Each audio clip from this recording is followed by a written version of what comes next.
बीड जिल्ह्यातील ज्ञानराधा मल्टीस्टेटसह बंद पडलेल्या विविध मल्टीस्टेट संदर्भात मुख्यमंत्री देवेंद्र फडणवीस यांनी विधान भवनामध्ये बैठक घेतली।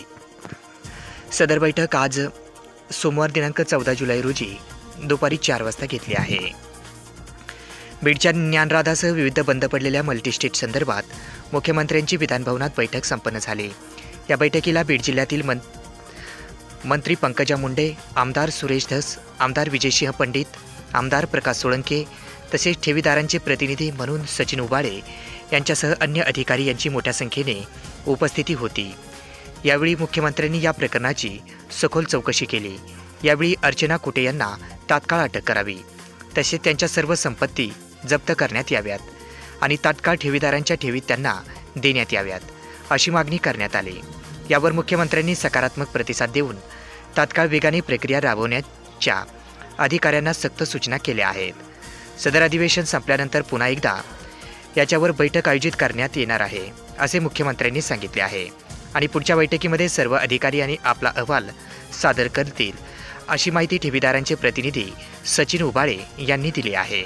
या बैठकीमध्ये महाराष्ट्र राज्याचे मुख्यमंत्री यांनी स्वतःहून ज्ञानराधा मल्टीस्टेटच्या संदर्भामध्ये अक्षरशः अतिशय कठोर भूमिका घेत प्रत्येक विभागाची चौकशी केली। प्रत्येक विभागाने कुठपर्यंत काम केलं याची सखोल माहिती स्वतः आदरणीय मुख्यमंत्री महोदयांनी घेतली आणि या बैठकीमध्ये सुरेश अण्णा धस यांनी प्रश्न मांडले, प्रकाशदादा सोळंके यांनी प्रश्न मांडले, विजयसिंह राजे पंडित यांनी प्रश्न मांडले आणि यांनी प्रश्न मांडल्यानंतर तुमचा प्रतिनिधी म्हणून सुद्धा मला सुद्धा आदरणीय मुख्यमंत्री साहेबांसमोर आपल्या व्यथा मांडण्यासाठी संधी मिळाली आणि ती संधीचं सोनं करण्याचं भाग्य मी तुम्हाला सांगतो।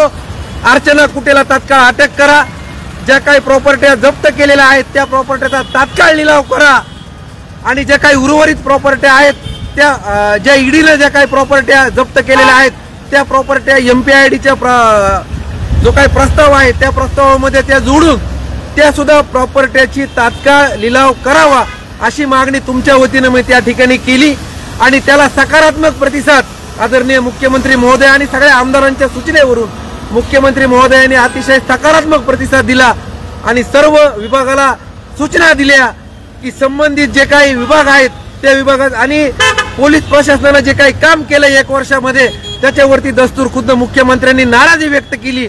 सहकार खात्याने जे काम केलं त्याच्यावरती सुद्धा नाराजगी व्यक्त केली आणि त्यांना कठोर अशा सूचना दिल्यात की येत्या दिवसामध्ये या विषयावरती मी पत्रव्यवहार केलाय, ह्याला पत्र पाठवलंय, हे ऐकून घेणार नाही असं दस्तूरखुद्द मुख्यमंत्री महोदयांनी सांगितलेलं आहे बांधवांनो।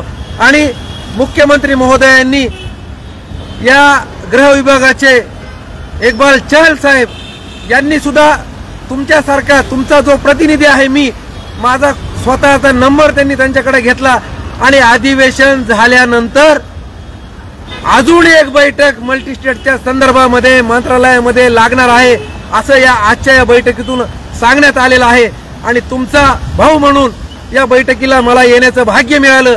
परंतु ठेवीदार बांधवांनो, आपला लढा हा इथं थांबलेला नाहीये, कारण मी मुख्यमंत्री महोदयासमोर सांगितलंय 50च्या वरती आत्महत्या झालेल्या आहेत, अनेक मुलींचे लग्न राहिलेले आहेत, अनेक मुलं शिक्षण सोडून परत आलेले आहेत आणि हा प्रश्न आमचा अतिशय जिव्हाळ्याचा झालेला आहे।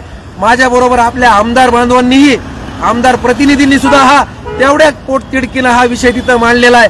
म्हणून येत्या काही दिवसामध्ये काय कारवाई होते याच्याकडे आपल्याला लक्ष द्यायचंय, परंतु हा लढा इथं थांबवायचा नाहीये। जी काही येणारी जी बैठक होणार आहे त्या बैठकीच्या अगोदर आपल्याला मराठवाडा लेवलवरती एक बैठक घ्यावी लागणार आहे किंवा एखादा मोर्चा आपल्याला काढावा लागणार आहे की जेणेकरून प्रशासनाला अजूनही कळलं पाहिजे की हा जो काही प्रश्न आहे किती गंभीर आहे। परंतु आज जी बैठक झाली आदरणीय, त्या बैठकीला मुख्यमंत्र्यांसमवेत पंकजाताई असतील, सुरेश अण्णा असतील, विजयराजे असतील, प्रकाशदादा असतील यांनी देखील तेवढ्याच पोटतिडकीनं हा विषय त्या ठिकाणी मांडलेला आहे आणि आपण जे निवेदन दिले, मोर्चे काढले, याचं कुठेतरी फलित आजच्या बैठकीमध्ये दिसून आलं, कारण मुख्यमंत्र्यांनी स्वतः या विषयामध्ये लक्ष घातलेलं आहे आणि येत्या काही दिवसामध्ये अजून एकदा या विषयावरती बैठक या मुख्यमंत्री महोदयांच्या दालनामध्ये लागणार आहे।